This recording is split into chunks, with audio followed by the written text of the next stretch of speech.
All right, let's dive into a really crucial chapter from early One Piece, Chapter 7, called Friends. This story, you guys, it's foundational. It basically sets the stage for the entire series by exploring loyalty and sacrifice. And it does it by asking one simple but super powerful question. What do you do when your friend's dream is the complete opposite of yours? So, the title page, it's just so simple, right? Friends. But the kind of friendship we're about to see, oh man, it's anything but simple.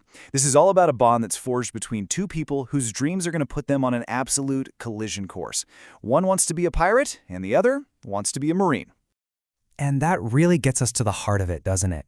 What does true friendship actually look like when you're on totally opposite sides?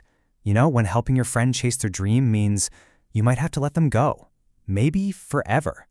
So yeah, let's get right into it. Okay, so let's set the scene. Our story picks up right after a massive throwdown.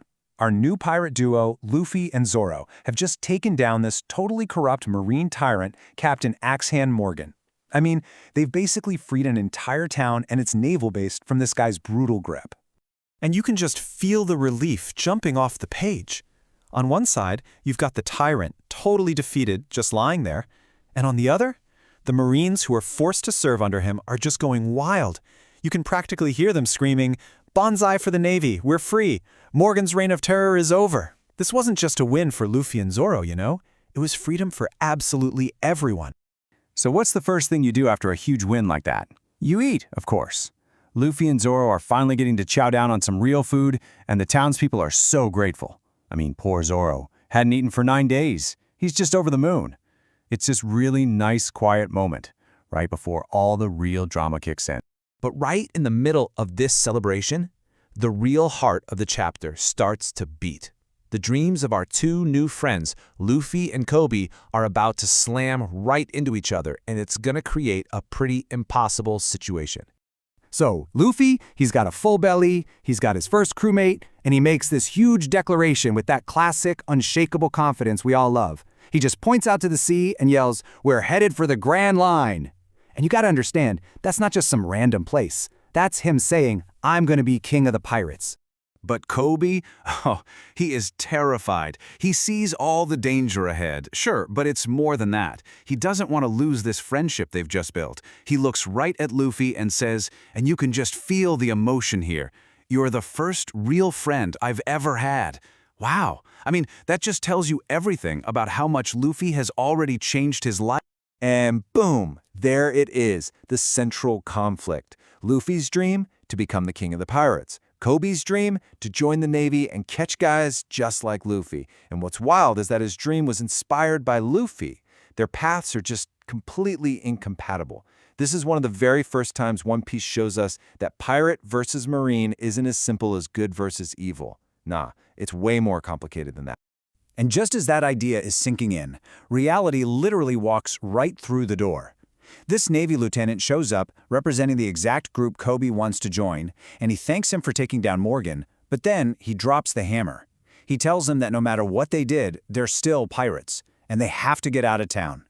So, what happens next? Well, it's an absolute masterclass in friendship, but it looks a whole lot like betrayal. Luffy realizes that to protect Coby's dream of becoming a Marine, he's got to cut ties with him right then and there, in the most dramatic way he can think of.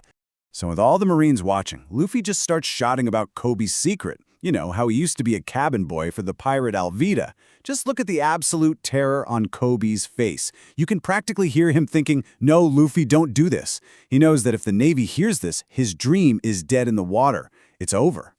Luffy keeps pushing him, and with his entire future just hanging by a thread, Coby does the only thing he can. He just snaps. He winds up, throws a punch right at his friend's face and screams, "Shut up!" It's this raw, totally desperate move, and it's exactly what Luffy wanted him to do. And Luffy, man, he plays his part perfectly. He yells back, "Why you?" and just decks him, sending Coby flying. As far as the Marines are concerned, this isn't some act. This is a real ugly fight between two guys who clearly hate each other. And guess what? The whole performance works, like perfectly. A senior officer steps in and just declares, "Enough! Stop disturbing the peace. It's clear that you're not friends. Please leave town, now." Just like that, Luffy's plan worked. He created the distance Coby needed to be safe. Then, as Luffy and Zoro just turn and walk away, it all clicks inside Kobe's head. He wasn't betrayed at all. He was saved. The realization just hits him like a ton of bricks, and you can see him thinking, was that his plan? Did he do all that so I could attack him in the end?